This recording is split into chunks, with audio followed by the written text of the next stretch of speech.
Hey survivors, and welcome to the channel. This is my multi-part series for Project Zomboid geared towards combat.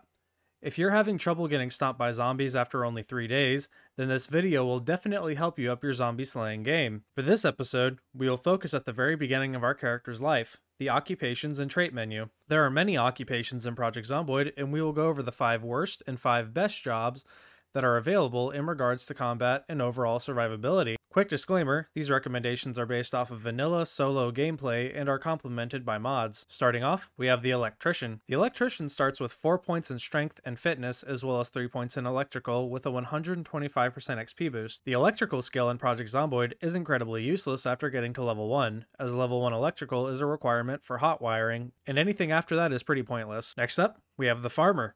The Farmer comes with 4 in strength and fitness, as well as a 3 for farming and an XP boost of 125%. While this may seem extremely useful, with some patience and proper fortification, plants are very easy to grow. Paired with the farming book and a 125% modifier is entirely unnecessary. Next up, we have the Nurse. The Nurse comes with 4 points for fitness and strength, as well as 2 points in first aid, with a 100% XP gain, as well as a point in light-footed, with a 75% XP gain. Right at the gate, we can fully disregard the light-footed and first aid skills, as being light-footed on its own is hardly useful if not paired with a sneak buff as well. First aid is the most useless skill in the game. It only affects how fast your wounds heal. If you're bitten by a zombie and you have infection on in your run, it doesn't matter in the slightest if you're a good doctor or not.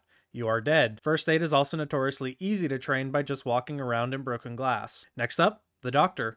Fairly self-explanatory why the Doctor is this low on the list. The Doctor comes with 4 points in strength and fitness, and 3 perk points for first aid with a 125% XP boost, as well as a point in short blade with a 75% XP boost. The reason the Doctor is ranked higher than the Nurse is the short blade buff. While knives are definitely my last choice for combat, a natural combat multiplier at 75% is still better than nothing. Lastly, we have the Fisherman. The Fisherman comes with the standard 4 points in strength and fitness, as well as 3 points in fishing with a 125% XP boost, and 1 point in foraging with a 75% boost in XP. The Fisherman, while having no combat modifiers, is still a useful perk, as having that level of self-sustainability right out the gate can be a very useful tool. Moving on to my recommended combat occupations, we have the Lumberjack and Fire Officer. The difference in these two jobs are fairly minimal, as they both have a focus in physical fitness and axe combat. For those curious though, the Lumberjack has 4 fitness and 5 strength, as well as 2 points in axe with a 100% XP boost. The Fire Officer has 5 in both strength and fitness, with 1 point in sprinting and axe with a 75%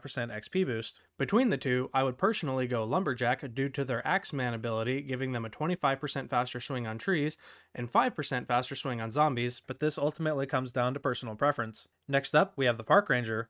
Park Rangers have the standard 4 in strength and fitness, with 1 point in axe and carpentry with a 75% XP boost, and 2 points in trapping and foraging with a 100% XP boost. Overall, the Park Ranger is a very well-rounded and strong occupation. Having a skill like carpentry with a natural modifier can make going into spears a nice alternative if axes aren't available, as higher carpentry levels give higher health spears. The axe modifier is self-explanatory at this point, and having such a big modifier for self-sustaining perks is a very big plus. Next up, we have the Veteran.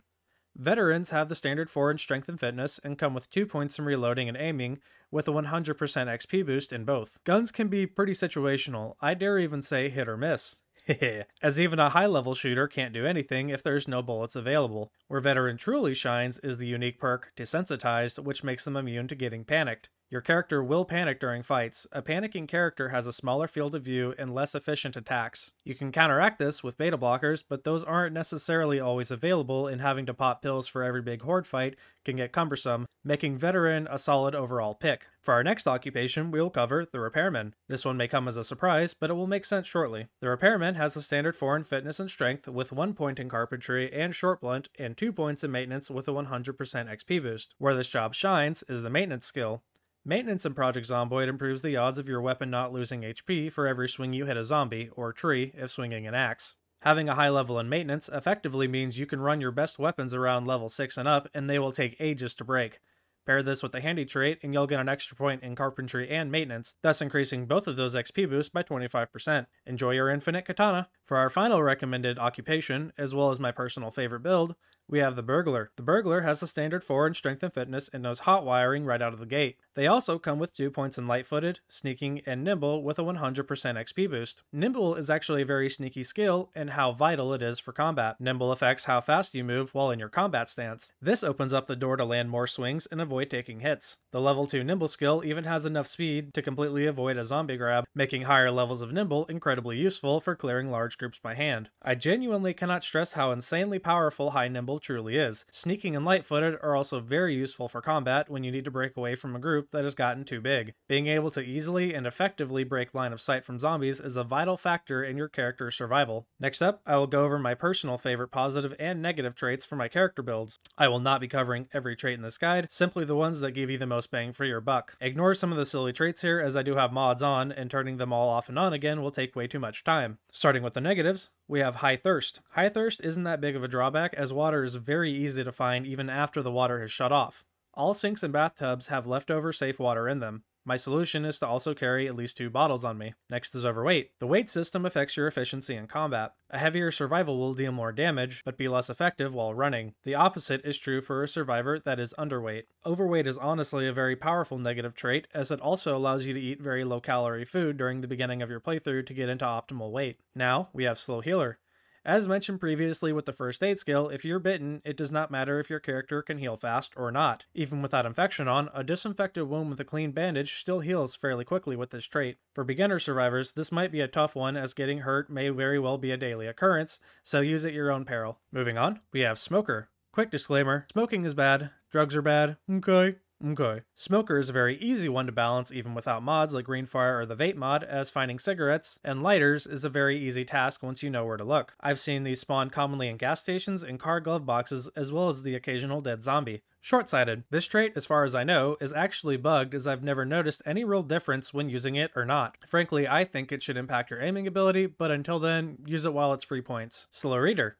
This trait, while not overly expensive, is not very hard to live with. I like the slowed pace of the game, with books taking much longer to read. The books also aren't going anywhere. Unless you have a massive horde of plants to harvest and want to get as many farming points as possible, there truly is no reason to spend entire days inside reading unless injured or trying to wait out a chopper on a deserted road. Dexterous. Even if it means giving yourself 2 free trait points at the creation of your sandbox settings, I implore you to use this cheap perk. It is such a nice quality of life change to be able to move loot around very quickly. Lucky. Lucky is a fun positive trait that affects your odds of finding rare items in containers. It can really spice up your gameplay and make it a bit faster paced. Being able to pull an antique oven or a copy of the Herbalist early on in your run is a big win. Brawler. Brawler is an incredibly good combat perk, especially for new survivors, boasting a bonus point to both Long Blunt and Axe plus a 75% boost in your XP. Keen Hearing. I don't use this one too often, but it is still an incredibly valuable perk for new survivors. Not only can you hear zombie noises far away, zombies will appear visible behind your field of view much sooner than without. Organized. This is a tough one to recommend if you are playing solo, as storage can't be that bad. However, Organized makes containers be able to hold significantly more loot. Another great perk to nurture that hoarder deep inside of you. Handy. As mentioned previously with the Infinite Katana Repairman build, Handy buffs your carpentry and maintenance with a nice XP boost as well. However, at 8 points, it's a little bit hard to justify. If it were closer to 6, I would be a lot more gung-ho about it. Cat Eyes.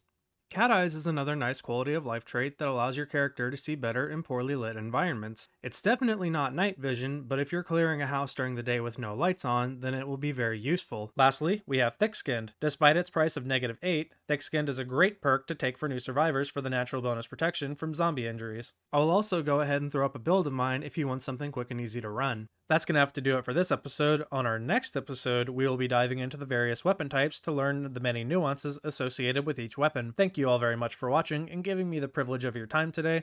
Don't forget to like and subscribe, and I will see you in the next vid. Bye!